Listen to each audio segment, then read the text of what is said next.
여러분은 어떤 세상에서 좀 살고 싶으십니까? 여러분 혹시 꿈꾸는 세상?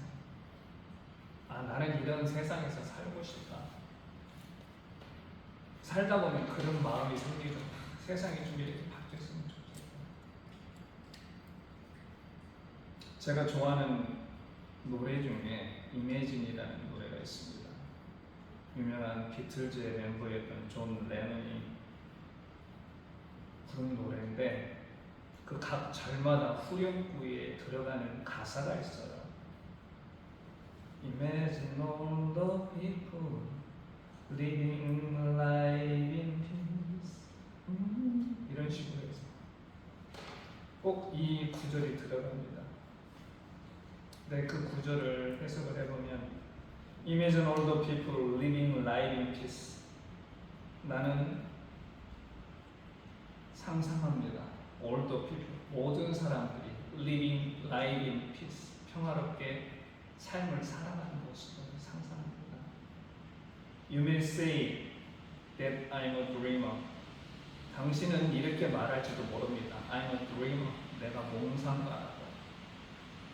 But 그러나 I am not the only one. 나만 그런 사람이 아닙니다. 나뿐만이 아닙니다. 나만 그런 상상을 하는 게 아닙니다. I hope someday. 나는 희망합니다. Someday. 언젠가 you will join us. 당신도 우리와 함께 할 거라고. And 그러면 the world will be as one. 세상이 하나가 될 것입니다. 물론 Imagine이라는 노래가 반종교적입니다. 기독교에서는 금지구에 해당되는 그런 노래인데 저는 이 가사가 너무나 아름답고 좋습니다. 존 레논의 이런 Imagine이라는 이런 노래, 존 레논이 이 노래를 통해서 자기가 꿈꾸는 세상을 표현했던, 동양에서는 그런 곳을 무릉도원이라고 합니다. 서양은 유토피아라고 합니다. 무릉도원이나 유토피아가 얘기하는 것은 뭐냐? 전쟁이 없고 선택의 자유. 여기서 선택의 자유라는 것은 내가 어느 종교를 선택하든지 내가 무엇을 선택하든지 자유가 있고 개인의 소유가 없는 모든 사람들이 공평하게 나누어 쓸 수 있는 이상적인 공산사회를 얘기를 합니다. 근데 성서를 보면 이미 일찍부터 기독교는 이러한 사회를, 이러한 공동체를 이루었습니다. 이상적인 공산사회. 공산주의 이론하면 굉장히 뭐할 것 같지만 저는 공산주의 폭력은 혁명 그런 건 싫지만 그들이 내세우는 정신은 굉장히 우리가 본받을 바가 있다고 생각합니다. 그런데 그런 걸 실현하는 데가 있어요. 초대교회 공동체. 우리가 이상적인 공동체라고 생각하는 초대교회 공동체. 이상적인 공산사회를 실현했던 공동체. 사도행전 4장 32절에서 35절에 이런 구절들이 있습니다. 믿는 무리가 한 마음과 한 뜻이 되어 모든 물건을 서로 통용하고 자기 재물을 조금이라도 자기 것이라 하는 이가 하나도 없더라. 딱 공산주의 사회 아니에요.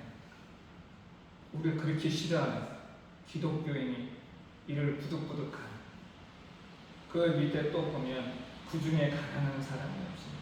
이는 밭과 집 있는 자는 팔아서 그 판 것의 값을 가져다가 사도들의 발 앞에 두어 그들이 각 사람의 필요를 따라 나누어 줍니다. 초대교회 공동체는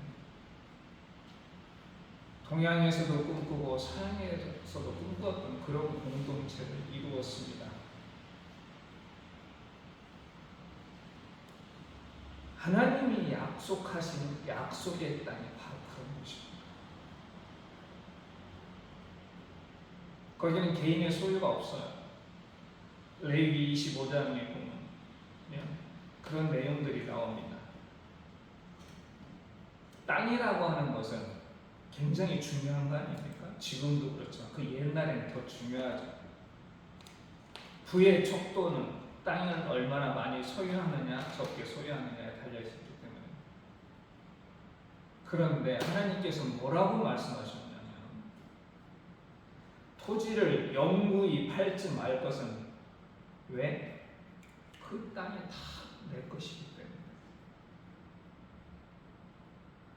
너희는 거류민이여 동거하는 자다. 그러한 신분으로서 나와 함께 있는 것이다. 여기서 거류민을 다른 말로 하면 소작인입니다. 소작인이 뭐예요? 남의 땅을 우리 식으로 표현하면 부쳐먹는 사람이죠. 남의 땅을 빌려서.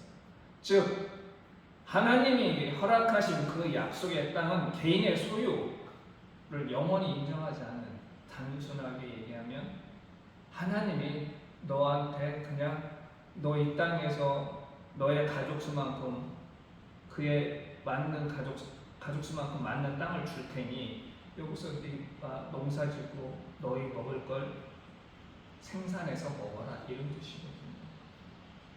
임시로 사고 팔고 할 수는 있지만 그것도 희년이 되면 다시 원 소유자에게 돌려줘야 돼요. 초대교회는 바로 하나님께서 말씀하신 이걸 그대로 실천한 것뿐이에요. 약속의 땅, 하나님이 약속하신 약속의 땅은 바로 이런 곳입니다.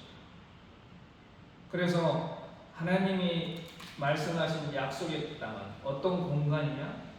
우리 인간이 해방과 자유의 공간입니다. 첫 번째, 우리는 간혹가다 성서를 오해하는 경우가 있어요. 굉장히 비이성적이고 비과학적이다. 아닙니다.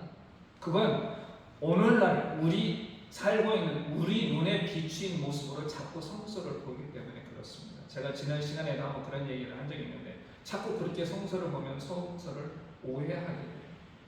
그 시대의 상황에 맞춰서 성서를 보고 그 성서 속에서 쓰여진 그 내용에 비추어서 오늘의 우리의 모습을 돌아보는 거죠. 자꾸 우리가 가지고 있는 시선, 우리가 가지고 있는 어떤 문화, 이런 걸 가지고 성서를 받아다 보면 성서가 가지고 있는 의미를 왜곡할 수가 있습니다. 성서는 그 시대에 누구보다도 이성적이요, 우리 시대로 표현하자면 진보적이었습니다. 하나님의 약속의 땅이 해방과 자유의 공간이라고 하는 것은 무엇을 의미하느냐? 비이성적이고 불합리한 시스템으로부터 탈출하는 겁니다. 그렇게 비이성적이고 불합리한 시스템으로 움직였던 데가 어디예요? 바로 이집트였어요. 파라오 체제. 그 파라오 체제를 두 가지로 표현하자면 어떤 겁니까? 첫째는 신과 노예로 구성된 사회. 파라오가 그들한테는 신이었습니다. 태양신의 아들, 태양신의 후계자. 그 신을 따르는 제사장과 몇몇 귀족들을 빼놓고 전부 다 노예였어요. 그걸 잘 보여주는 게 뭐였습니까? 창세기에 나오면 요셉이 총리가 돼서 7년, 6년 동안에 이집트 사람들이 어떻게 됩니까? 다 파라오의 노예가 돼요. 우리는 요셉의 지혜만 보다 보니까 그 당시 왜 이집트 사람들이 전부 다 파라오의 노예로 전락했는지 안 보였던 겁니다. 이집트는 바로 신으로 섬겨지는 파라오와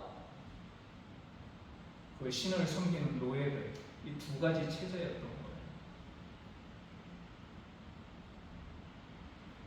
그러다 보니까 두 번째는 그 막강한 신이 소유한 무력과 권력으로서 뭐가 이루어지는 겁니까? 폭력과 착취가 이루어지는 겁니다.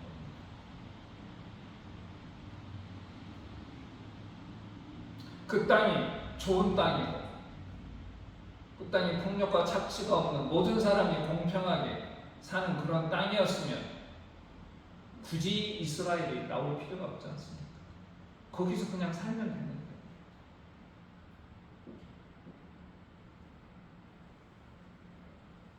그러한 비이성적이고 불합리한 시스템 속에서 그 나라가 유지된 그런 체제였기 때문에 이스라엘은 가나안으로 나올 수밖에 없었습니다. 성서는 그걸 정확히 얘기하고 있는 거예요. 1장부터 쭉 창세기 1장부터 얼마나 당시 군동 사회가 얼마나 비이성적이고 불합리한 시스템 속에 나라가 운영이 되는지 성서는 정확히 얘기했기 때문에 당시로 보면 굉장히 진보적인 책일 수밖에 없어요. 자꾸 우리 시대의 눈으로 성서를 비이성적이다, 비과학적으로 보면 안 되는 겁니다. 그 누구보다도 진보적인, 진보 좌파, 요즘 구구들이 말하는 좌빨 용몽이라고 충분히 들을 수 있는 그런 책이 바로 성서라는 거예요.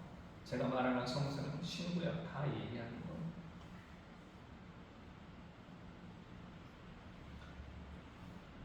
두 번째로 이 약속의 땅은 어떤 공간이냐? 하나님이 통치하는 공간이에요.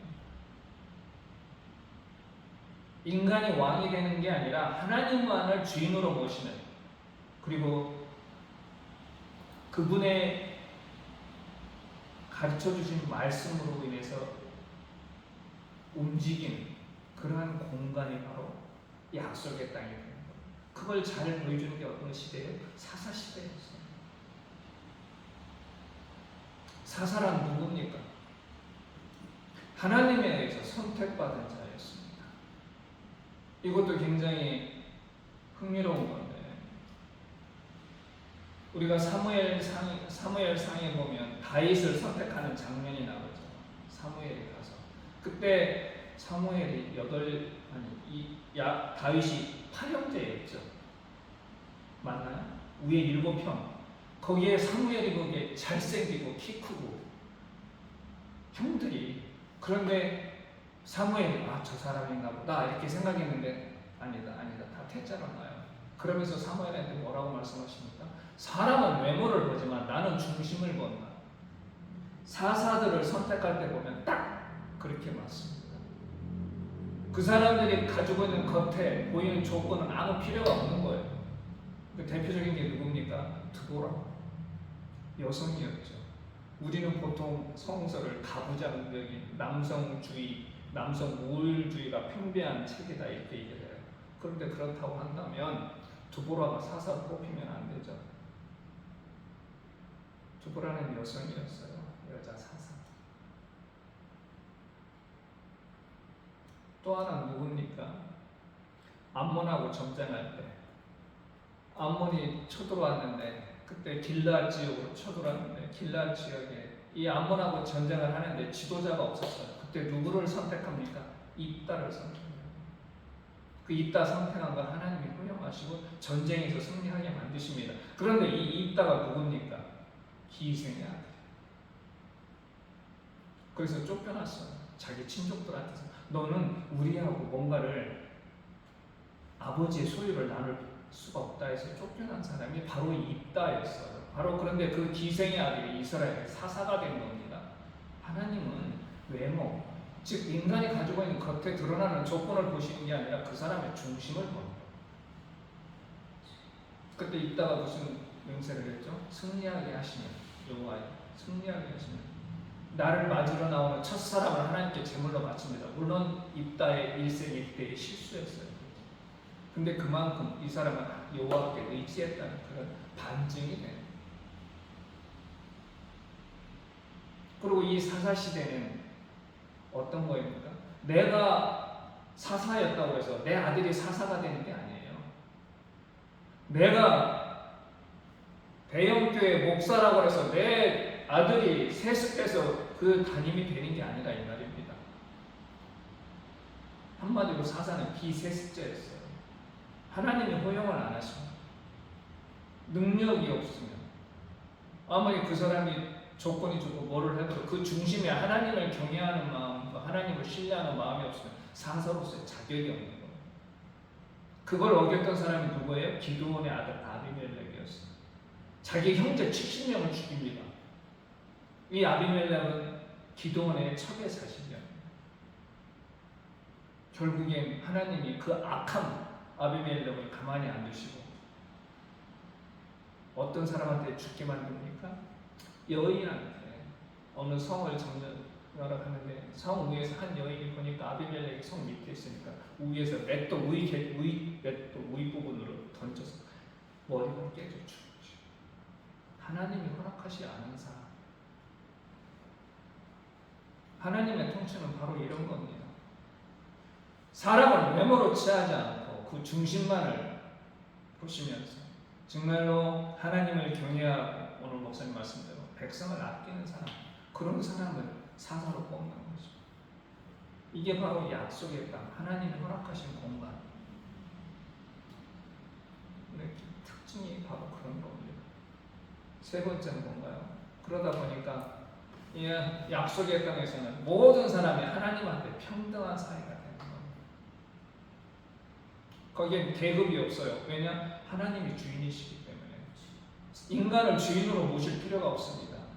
이집트에 살았을 때는 어땠습니까? 살아있는 파라오를 신이라고 섬기면서 내가 노예 생활을 했어야 됐어요. 아니, 나하고 똑같은 인간인데 자기가 신이래. 그러면서 우리는 노예 생활을 해요. 하나님이 허락하신 약속의 땅에서는 그런 게 필요 없다는 겁니다. 사사시대까지는 그게 유지가 됐습니다. 그런데 이스라엘이 자꾸 주위에 눈을 돌리면서 자기들한테 왕이 필요합니다. 그 왕이 뽑힌 그 순간부터 이스라엘의 계급이 형성돼요. 왕과 귀족과 평민. 그 전에는 하나님 앞에 모두 평등했는데 하나님의 율법에 의하면 우리는 이 하나님의 땅에서 하나님의 신민으로 살아가는 동안에는 종으로 살지 않아도 됐습니다. 왕이 뽑힌 순간에 그 모든 체제가 무너진 겁니다. 가장 비이성적이고 불합리한 체제로 바뀌었습니다. 그리고 이 하나님의 나라에서는 차별이 없어요. 바울이 고백하지 않습니까? 갈라디아서에만 너희는 유대인이나 헬라인이나 종이나 자유인이나 남자나 여자나 다 그리스도 예수 안에서 하나입니다. 존 레논의 표현대로 하지만 The world will be as one. 세상은 그리스도 안에서 하나입니다. 여기는 종도 필요 없고 자유인도 필요 없고 남자도 필요 없고 여자. 그러니까 쉽게 말하면 유대인이나 헬라인이나 인종 차별이 없는 거고 종이나 자유인이나 신분의 차별이 없는 거고 남자나 여자나 성의 차별이 없는 거고 얼마나 이상적인 사회입니까? 인간이 꿈꾸는 차별이 없는 사회. 근데 지금 우리 기독교는 그거에 역행하고 있어.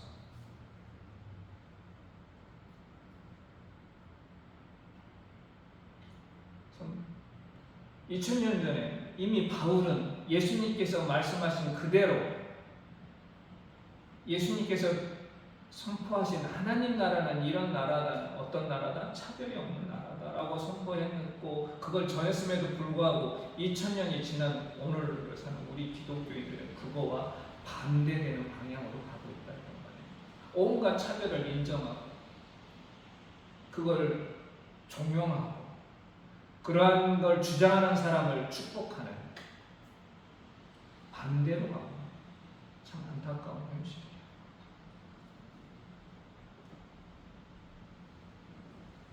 바로 이 약속의 땅, 이게 바로 어떤 겁니까? 오늘 우리가 세상에 전파하는 그리고 일찍 2000년 전 예수께서 우리한테 전했던 그게 바로 하나님의 나라예요. 약속의 땅, 그것은 바로 우리가 꿈꾸는 이상형, 바로 하나님의 나라가 되는 겁니다. 차별도 없고 계급도 없고 내가 가난하다고 해서 억울한 일 당하지 않고 내가 부유하다고 해서 거만하지 않고 그런 계급과 차별이 없고 모든 사람이 누구와 누구의 종이 되지도 필요도 없는 그런 나라. 우리 그리스도인은 그러한 소망과 기대 속에 살아가는 겁니다. 근데 중요한 건 하나님 나라가 그렇다고 해서 하늘에서 뚝 떨어지는 건 아니에요. 우리는 그런 하나님 나라가 도래했음을 믿고 그런 하나님 나라를 만들어가는 겁니다. 하나님을 신뢰하면서. 그럼 그 하나님 나라를 만드는 방법은 뭘까요? 제도를 바꿀 수도 있고 뭐도 할 수도 있는데 가장 중요한 것은 인간을 변화시키는 거예요. 아무리 제도가 훌륭하면 뭐합니까? 우리나라 법이 부족합니까? 그렇지 않잖아요. 우리나라 법 완벽하다고 볼 수는 없지만 굉장히 훌륭합니다. 왜냐하면 이미 기존에 좋다는 법을 끄집어냈기 때문에. 근데 그 법을 운영하는 사람의 마음이 악하면 하나님의 율법이 나빴나요? 그렇지 않았잖아요. 근데 그 하나님의 율법을 악용하는 사람들이 있었습니다. 지멋대로 해석해가지고 사람한테 짐을 지우는, 그 무거운 짐을 지우는 사람들. 그래서 바리새인들이 예수님한테 비난을 받았던 거예요. 사두개인은 말할 것도 없고.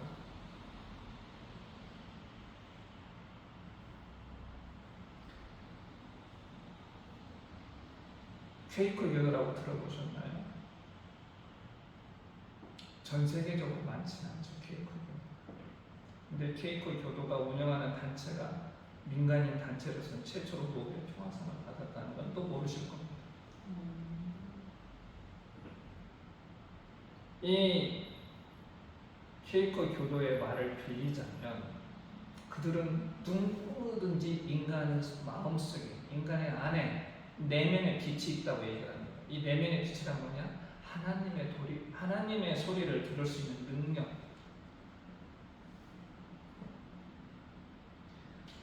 인간을 변화시킨다는 것은 그 내면의 빛을 깨우는 거예요.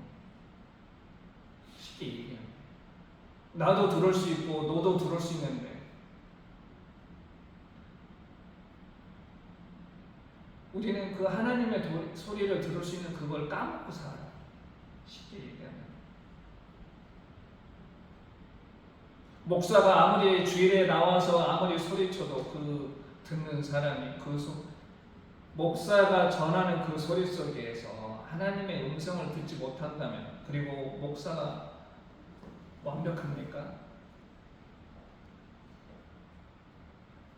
즉 우리의 삶 속에서 하나님의 소리를 듣지 못한다면 그 사람은 변화가 될 수 없는 거지. 그래서 우리가 성령의 역사를 바라는 그 기도를 하는 이유가 뭡니까? 우리가 변화가 돼야 되기 때문에. 오순절 다락방에 성령의 불길이 쏟아지기 전까지는 어땠습니까?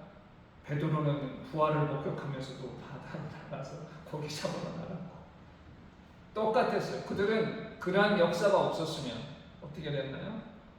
기독교는 없었죠. 우리는 그리스도인이라고 우리는 살아가지도 못했을 겁니다. 성서는 전달되지도 않았습니다. 그들의 내면의 변화, 즉 성령의 역사를 통해서 하나님의 음성을 들었기 때문에 그들이 변화가 된 거고, 우리는 그걸 통해서 하나님의 나라를 만들어가는 기초를 세우는 거예요. 아무리 좋은 말, 미사여구가 화려한 미사여구로 치장된 훌륭한 설교, 아무리 하더라도 그 마음속에 내면의 빛이 켜지지 않으면, 즉 하나님의 소리를 들을 수 있는 능력을 키워지지 못한다면 인간이 변화되면 굉장히 힘들죠. 우리 살면서 우리 스스로 그런 걸 느낄 때가 너무나 많지 않습니까? 나는 과연 하나님의 자녀로서 변화되는 스스로 질문을 던질 때가 많잖아요. 바로 그런 겁니다. 그러면 이 내면의 빛을 깨우려면, 비치게 만들려면 어떻게 해야 되나요? 퀘이커 교도들은 뭐라고 얘기합니까? 입이 아닌 당신의 삶으로 말하라, 이렇게.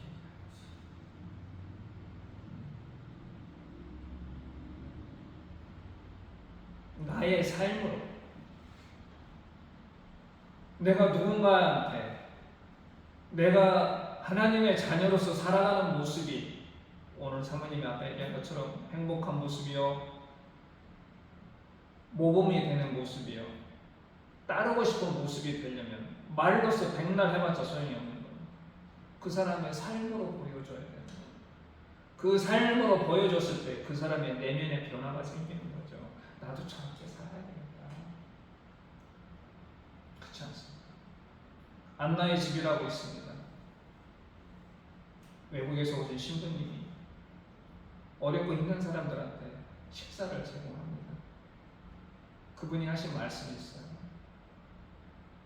좋은 일을 하는 모습을 보면 사람들이 좋은 일을 하게 돼 있다. 지금 당신의 삶으로 말하라는 거와 일맥상통하지 않습니까? 나쁜 일을 하는 모습을 보면 나쁜 일을 하게 돼 있어요. 맹모 삼천지교 똑같은 말이죠. 장의사 옆으로 가면 맨날 장례 흉내 지내는 모습만 보니까 맨날 그것만 합니다. 학교 옆으로 가면 어떻게 돼요? 매일 공부하는 모습 보게 되니까 공부하겠다.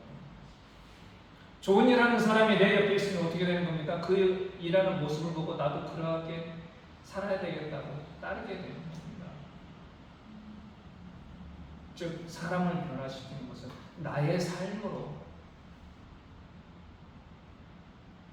나의 삶이 그들한테 전달이 될 때 사람이 변화하는 거죠. 그런데 이렇게 하려면 우리한테 필요한 게 있는데 어떤 겁니까? 바로 믿음과 인내. 정말 중요합니다. 아무리 세월이 지나고 시간이 흘러도 우리한테 가장 중요한 것은 믿음과 인내죠. 왜 그럴까요? 하나님 나라는 언젠간 이 땅에 완성이 되어가기 때문에 우리 눈에 비치는 모습, 우리의 귀에 들리는 소리들은 그런 것들과는 점점 멀어지는 거예요. 소위 사회에서 성공했다는 사람들, 잘 나간다는 사람들 보면 돈과 권력을 쥔 사람들, 그들이 원하는 대로 세상이 굴러가는 것 같고 그들이 원하는 방향으로만 세상이 바뀌는 것 같아요. 정말 이 땅에 하나님이 계신가? 아니, 하나님이 이 땅의 주인이신가? 라고 의심되는, 우리의 믿음을 흔들리게 하는 것들이 우리 눈과 귀에 너무나 많이 보이고 들립니다. 그러니 뭐가 필요하겠어요? 우리한테는 하나님이 언젠가 이 땅의 주인이 되실 그 하나님 나라를 완성하실 거다라는 믿음. 또 하나는 지금 당장 우리 눈앞에 보이진 않을지라도 그 나라가 올 때까지 우리는 참고 견뎌야 해요. 인내심이 필요한 거죠. 우리 모두는 바로 그러한 하나님 나라를 거대하면서 살아가는 사람들입니다. 그 어느 때보다도 기독교인으로서 하나님의 자녀로서 살아가는 것들이 너무나 힘든 세상이 됐습니다. 제가 누누이 얘기하는 거죠. 어디 가서 나는 크리스찬이요 얘기하기도 부끄러운 세상이 되어버렸어요. 성서는 분명히 정의와 공의를 외치고 있는데 그거와는 반대되는 방향으로 흘러가는 교회 지도자들이 너무나 많다는 겁니다. 그것도 이름 있는 지도자들입니다. 그런 사람들의 행태를 볼 때 사람들이 우리를 뭐라고 부릅니까? 개독교라고 부릅니다. 어디 가서 저 목사입니다, 저 어디 교회 집사입니다, 장로입니다 얘기하기가 너무나 부끄럽고 창피한 그런 세상입니다. 그럼에도 불구하고 사드락과 메삭과 아벳느고처럼 내 앞에 나를 흔들리게 만드는, 나를 믿음을 거둬가게 만드는 풀무불이 놓여있을지라도 우리는 오직 하나님만 믿고 하나님의 나라가 이 땅에 반드시 완성될 거라, 성취될 거라는 것을 참고 견디면서 살아가는 저와 여러분이 되기를 간절히 기원합니다. 기도하겠습니다. 하나님 감사합니다. 저희들을 일찍이 당신의 자녀로 택하여 주시고 당신을 아버지라고 부를 수 있는 은혜를 내려주시니 너무나 감사합니다. 그 큰 은혜를 저희들이 우리 앞에 잠깐의 어려움이 있을 때마다 잊을 때가 너무나 많습니다. 이 땅에 주님의 나라가 도래할 걸 입으로는 믿지만 저희의 마음속에는 항상 의심이 가득 찹니다. 이 어렵고 힘든 시대에 저희들의 믿음을 잃지 않도록 성령께서 역사하여 주시고 저희가 믿음을 인내로 견뎌낼 수 있는, 그래서 하나님의 나라에 떳떳이 들어갈 수 있는 당신의 자녀로의 삶을 살아갈 수 있도록 지켜주시옵소서. 예수님의 이름으로 기도드립니다.